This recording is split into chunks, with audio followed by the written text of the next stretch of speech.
Hello and welcome. So I have some exciting news to share about the barn, the build, the land. I mean, the build itself hasn't actually started yet, but this morning here in North Devon, it's an absolutely gorgeous day. It's a very, very cold, -2, I believe, winter day. So it's crunchy underfoot, which has made it at the barn today. It is much better than the mud bath that we've been having for the past few weeks. But yeah, it's a beautiful cold winter's day.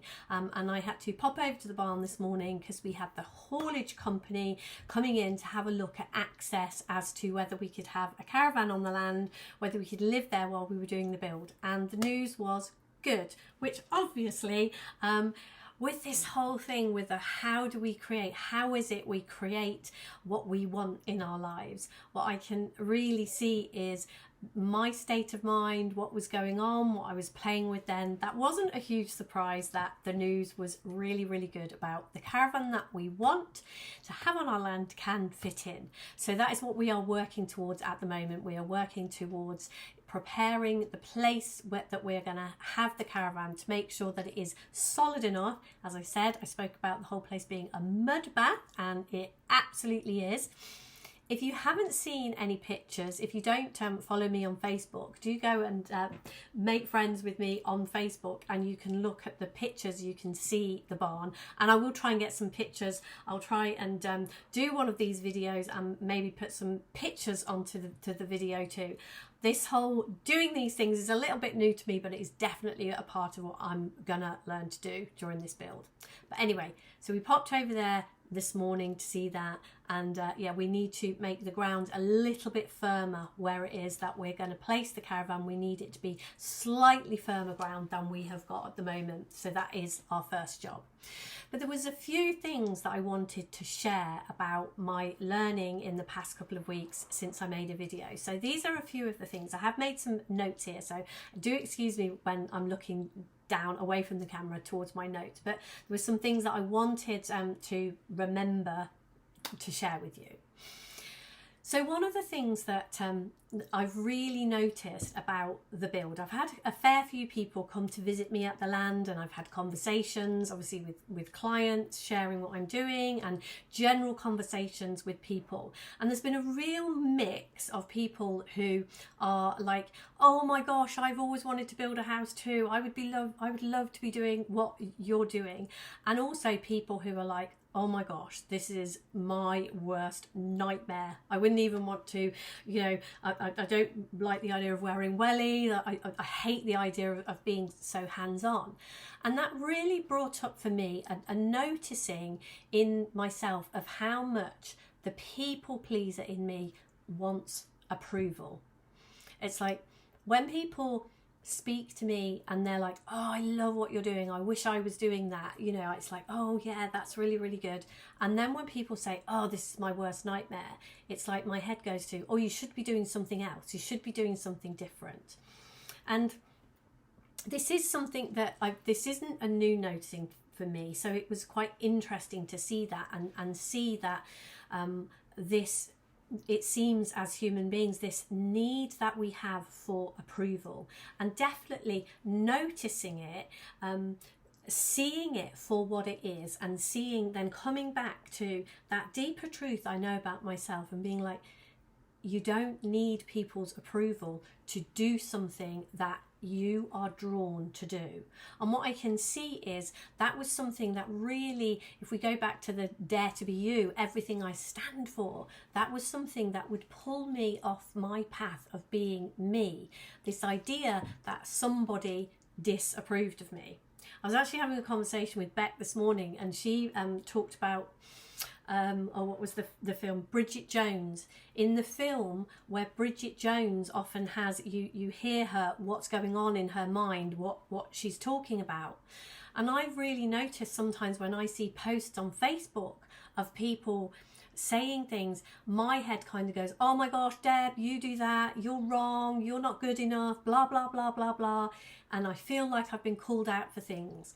And it is continually bringing myself back to trusting myself with what I am called to do, what I know I want to do, being me and doing what is right for me. And when I steadfastly, from a place of love, not fear, stay in that place, I watch how things work out.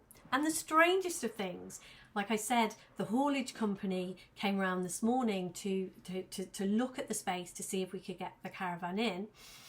And I know one of the things, there's a place where we didn't think we would be able to get the caravan through.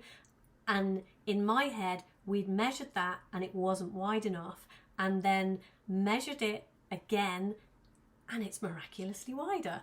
So I love miracles like that. I love how that kind of thing happens. And to me, those kinds of little miracles happen when we steadfastly stay in our lane, know, as I said, from a place of love, not fear, deeply know who we are and follow that. So that was one of the things.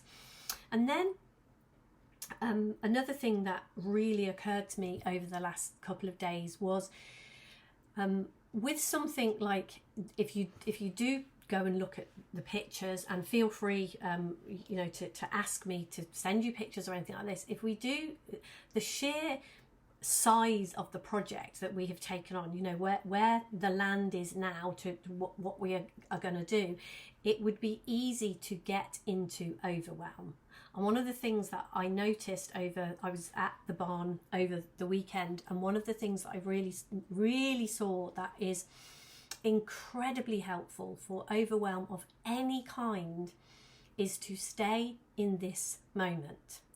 Because there is, as I'm sure you can appreciate, there is huge amounts that are going to need to be done to change this old, derelict, tin agricultural barn into a home that we can live in. There's huge amounts of work to be done. But when I was there over the weekend, we'd had to take down some trees that were going to be, they're slap bang in the middle of where we're going to be building. If you can see from the pictures, there are beautiful trees lining all around, and these are quick growing trees. And I did speak to the trees as I took them down. But we took these trees down. So all there was to do when I was there yesterday was to use the chainsaw to chop these trees up, to make them into logs, that usable pieces of wood that we could, from huge, great, fat, heavy tree trunks and branches and all of this, sort through what were branches that are just potentially going to have to be gotten rid of as garden rubbish, what are, medium-sized logs and big logs. And that was the job yesterday. And it was like, this is the job you're doing in this moment. And if I'm, I was moving the logs around and walking in and out of the barn and getting stuck in the mud and all of these things, and I could see that the potential for my mind to take me into some future place, into, oh my gosh, you've got to do this, there's this, all of these things. And it was like, just come back and enjoy this moment while you are moving this log from here to here. And I really saw that we can't get overwhelmed when we stay in the moment. Overwhelm is definitely a state of mind. It is us moving somewhere into the future and thinking, I won't get it all done, I haven't got enough time, I can't do this, all of this. And yet when we come back to this moment and do what is ours to do in this moment, then we can't get overwhelmed from that space. So that was something that was going on for me as I was doing that. And also alongside that, as I was, there was some quite heavy work involved in that. And the other thing that I noticed, both practically with things like that and with things like, when I look at the sheer amount of work to be done, and I have no idea how we're going to get all of that done on so many levels. Can Russ and I do it ourselves? Who are we going to have to call in? Who are we going to have to pay? How are we going to pay? How are we going to find the right people? All of this kind of thing. Like, how this space, this barn, how is it going to go from what it is in this moment to the vision that I have for it. I have no idea how. And one of the things also, whilst I was doing that logging, quite on that sort of thing, how, and on the physical with my body and the strength that I had and lifting up, one of the things that I am playing around with more and more and more is surrendering to this power behind life, surrendering to mind, and seeing if I become much more of a conduit for this power, if I'm used by this power, these things get done in amazing, mind-blowing ways. But when there's too much of me there, when I am really present, when I am really like me, my ego, I guess you might say it, when there's a lot of that and I'm doing it and it's on me and I've got to do this, it is a whole different ball game. It is like night and day difference when we allow, when we surrender, when we fall into whatever words it is we use, this power behind life, and rely more and more and more on that rather than on little me here. So that is definitely something I've had a lot of learning and seeing, that the physical work and the sheer amount of work of the barn have allowed me to do that. And then the other thing that I'm seeing as well is we create with our words, and it never ceases to surprise me how careless as human beings we are with words.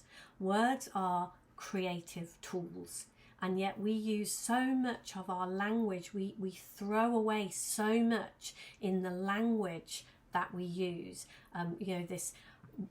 We are careless with our words. And one of the things that I'm really, really looking to and playing with this whole experiment, this whole build, with all of it, is being much more purposeful with my conversations, with my words. I am using my conversations to talk into being and to bring into being the things that I want to be in being. And I am much less likely to be caught up in a conversation of what I don't want.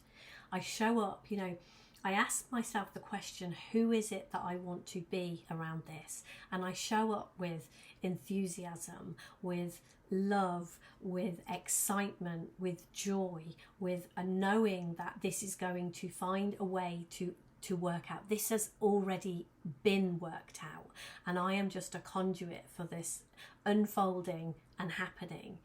So yeah, just this being very conscious and precise with what it is I'm speaking into being. I'm learning much, much more about that also through this build.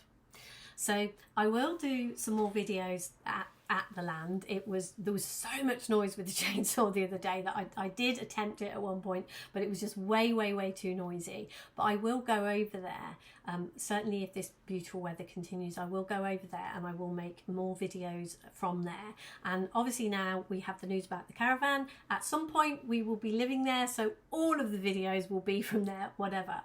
But yeah, so keep watching, keep following. There is going to be tons and tons more that is going to unfold from this. I can absolutely see that.